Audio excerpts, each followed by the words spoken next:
In this quick tutorial, we are going to show you that how to manage videos you might like on TikTok.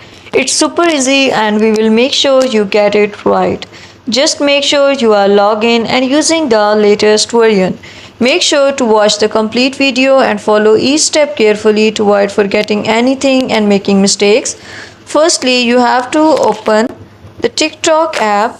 Move to the profile, click on the three lines which appear at right top corner. Click on settings and privacy. Now click on notifications. Here you can see videos you might like. If you are interested that you view the videos that you might like, turn it on. If you are not interested in this type, then turn it off. You can see two types of color will appear here by turning it on and off. In this way, you can manage this option on your TikTok account by turning it on and off. In this way, that will be managed. Thank you so much.